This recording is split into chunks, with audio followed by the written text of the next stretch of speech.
Alright, how's it going? So, a lot of people have been asking me to make a shading tutorial, and while I'm not the best when it comes to shading, I figured it's worth a shot.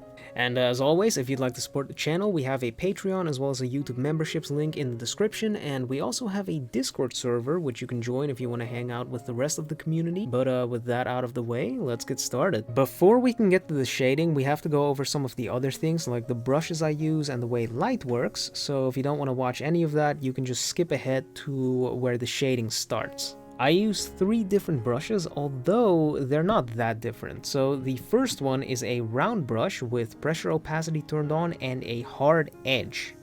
Basically, the harder you press, the darker the line gets. Next, I use an airbrush, which is essentially the same thing as the round brush. It gets darker the harder you press, but this one has a really soft edge compared to the round brush's hard edge. And lastly, I use the blur tool in Clip Studio Paint, and the purpose of this is to blur edges. So if we have a red and a green color, you can create a gradient between them by blurring that edge. All 3 of these brushes are essentially default brushes in Clip Studio Paint, and I'm pretty sure you can find these in every single drawing program. Now, the reason why they all have pressure opacity turned on is for blending colors. Blending is really important when it comes to rendering your forms. So let's put down 2 different colors. We've got a blue and an orange. There's this hard edge separating them. Now, if we use our round brush, all we have to do is color pick one of the colors, then put it down in between them, and you can see that the program automatically creates a blended version of blue and orange. If we color pick this now and place it in between them, it creates another blended version, and then all we have to do is rinse and repeat this until we get a gradient between these 2 different colors. If we use the airbrush, it works in the exact same way, except we can make the gradient appear even smoother because the edge of the airbrush is a lot softer. And then the blur tool works the exact same way as the airbrush, except it's a lot cleaner and a lot faster. So when should you use the hard edges and when should you use the soft edges? It mostly depends on the form you're trying to paint. If you're trying to paint a ball, you would have to use a lot more soft edges because you need to create gradients from light to dark, whereas if you're trying to create something like a rock, you would use harder edges. That's it for the tools, so now let's take a look at how light works. You're able to see because light is all around you. The sun emits light of every color. This light then hits an object, and that object absorbs every color of light except for the color that corresponds to its base color. So this red chair absorbs every color and it reflects red light. This light then hits your eyes and you interpret that as a red chair. The light that the object is reflecting can also affect other objects around it. The white from the surrounding areas hits the ball and creates this white glow on the edge of it, but at the same time, the ball emits red light and that light hits the white surface and it creates this red glow. Reflected light is usually only visible in the shadow areas because reflected light isn't very bright. So in the light areas, it gets overpowered by the main light source. But in the shadow areas, it's strong enough to be visible. So we know that light and reflected light are the reasons why we're able to see things. And from this, we can infer that shadows have to reflect light as well. In this photo, we can see that the light is coming from the right and everything on the left is in shadow. But somehow we can still see all the tiny details on the left side, including the details on the shirt. That's only possible because it reflects light. But what if it didn't reflect light? Everything in shadow would appear pitch black. And that's why you shouldn't shade with black, because shadows still reflect light and they still have color. The only time something will appear black is if it either doesn't reflect any light or there isn't enough light to illuminate the object. As for something that doesn't reflect light, there aren't many things like that, but there is this material called Vantablack which looks super weird. The second way for something to appear black is if it doesn't have enough light to illuminate it, and this is actually very common, and we call this occlusion shadows. It usually happens when 2 objects are so close to each other that light can't reach them and the area appears black. The only other thing we need to go over to understand shading is form.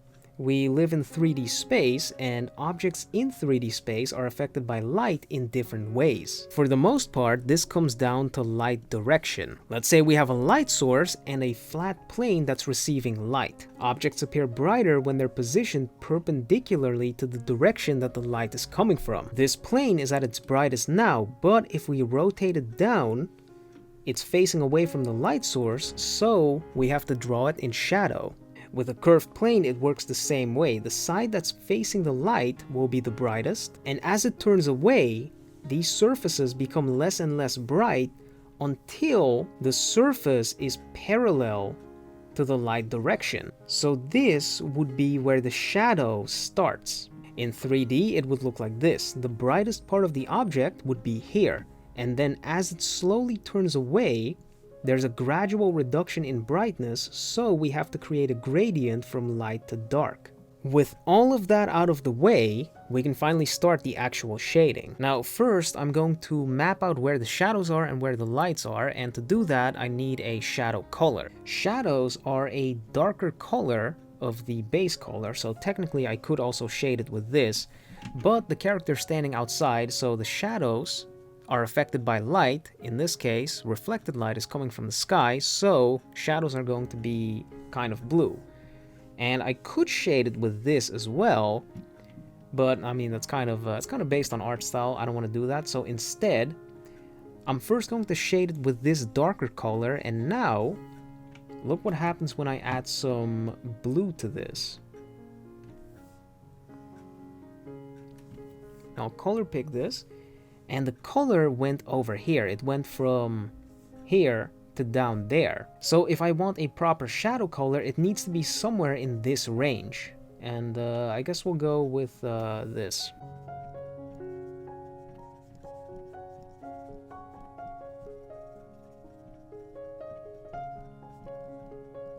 I roughly marked where all of the hard shadows are, basically where the planes turn away from the light source or they're parallel to the light direction. Next, I'll grab a color that's kind of in between both of these to mark the shadow areas that aren't as visible as the darker shadows. So for example, the side of the stomach here, I'm pretty sure you'd see some here as well.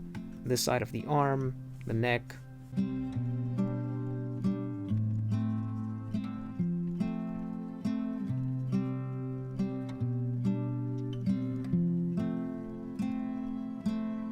Now we can still see some areas that have the same color, like up here, here, and here. These areas all have the same color, but they're not all facing the light source.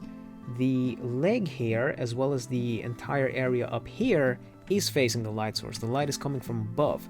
But this leg, as well as the stomach, these are kind of facing away from the light. So we have to make sure that they're darker than these areas, and to do that I'm just going to brush in some darker color like that. Now I color picked this and I'm going to lighten up these areas a bit more. Then from here I'll choose a slightly lighter color and I'll paint the areas that are directly facing the light source, which would be all of these areas. Now my original shadows have kind of disappeared in areas like here, and they've started to blend in, so I'm going to bring these back and I'll make them a little darker as well.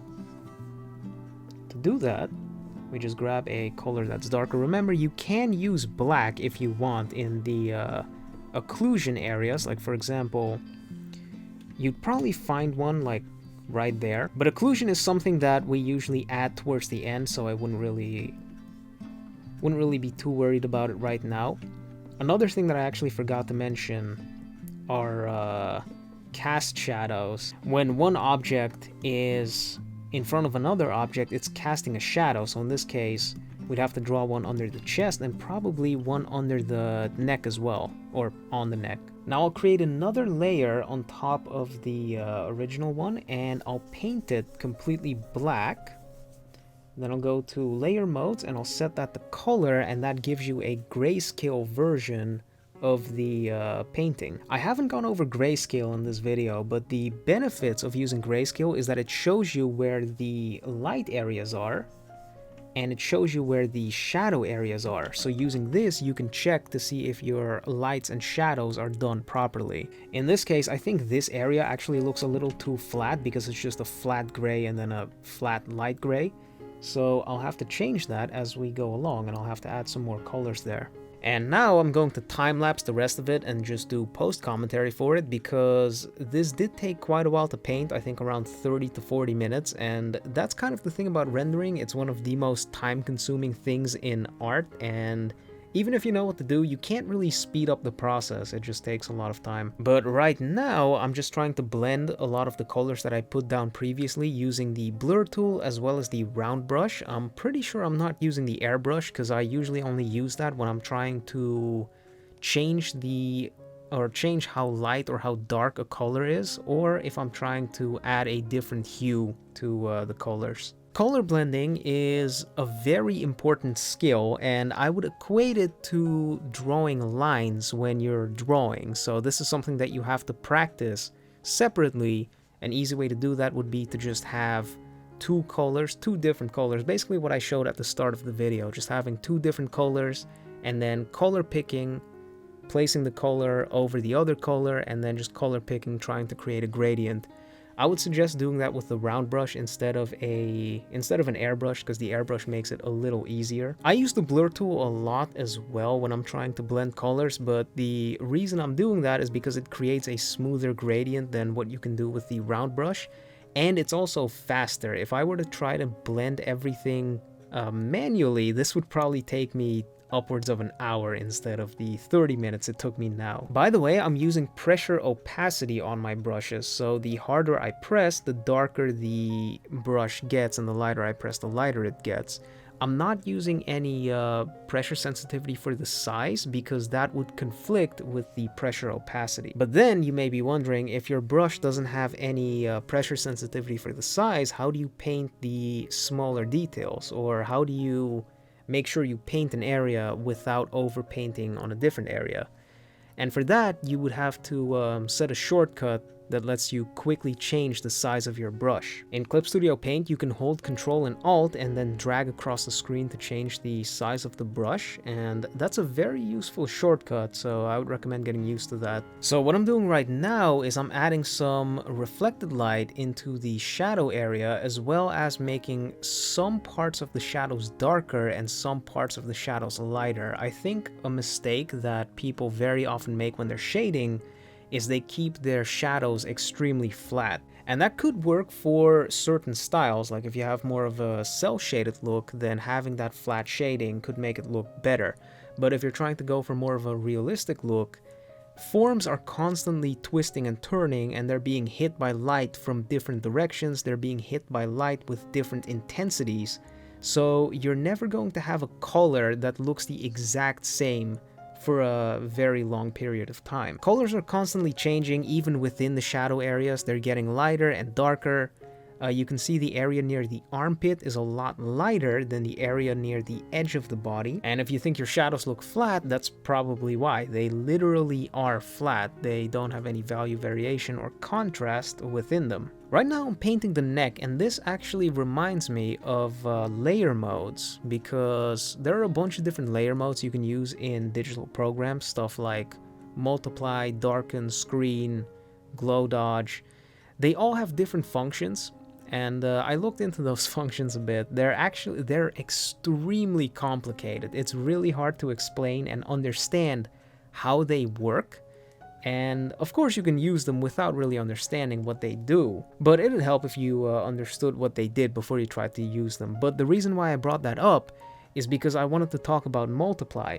People very often use multiply when they're trying to add shading to their drawings. I'm pretty sure multiply takes the value of the color you've currently got selected, and it adds that value to the color that's already applied on your canvas. So you always end up with a darker value, which makes it so good for adding shadows, and people very commonly use it to add cast shadows like the one on the neck. If you're going to do that, make sure that the darkness of that shadow that you added with multiply stays consistent with the darkness of other shadows in your scene. You can't, for example, have a super dark shadow under the neck and then all of the other shadows are brighter than that, that stands out, and I'm pretty sure it's not physically possible. So right now I'm just painting a lot of the extra forms, as well as making some of the shadows darker. And if you want to get better at painting forms, I would suggest practicing the primitive forms, stuff like spheres, cylinders, cubes, pyramids. The better you get at that, the better you'll be at painting the body. Because the body is just those forms, except they're all mixed together. It's slightly more complicated, but the general ideas still exist. If you want to paint the collarbones, for example, you have to know how to paint cylinders. You have to know where the shadows are on cylinders, you have to know where the highlights are, and then once you can do that, you can paint the collarbones properly. Right now, I'm working on a lot of the smaller details, and now you might actually notice that the difference in brightness between a lot of the colors that I'm using is a lot smaller than it was at the start. Like in the section that I'm painting right now, for example, a lot of the colors look very similar.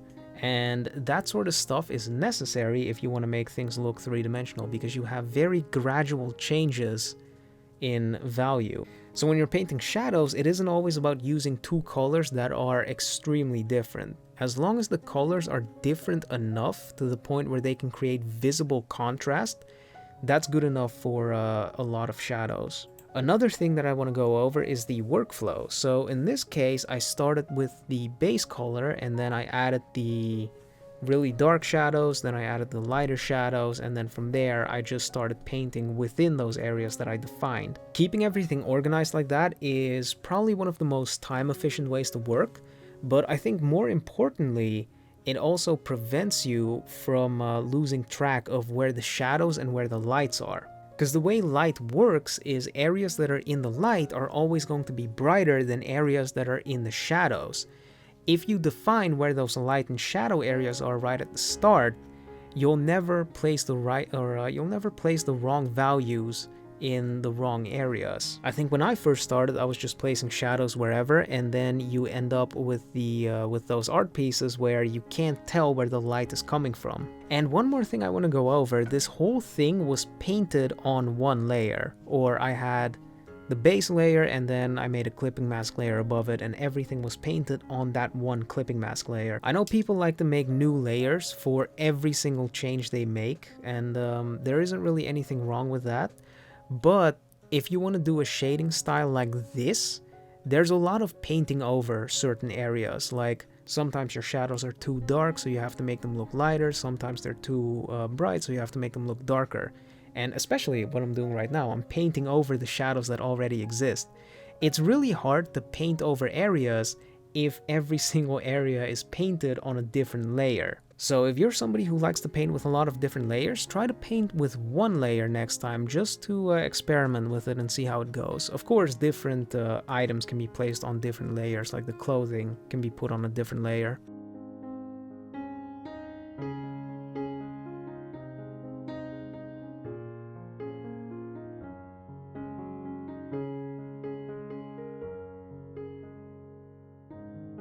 And here's the finished drawing. Once again, if you'd like to support the channel, we have a Patreon as well as a YouTube memberships link in the description, as well as the Discord link, so be sure to check those out, and hopefully this was helpful, and I guess I will catch you on the next video.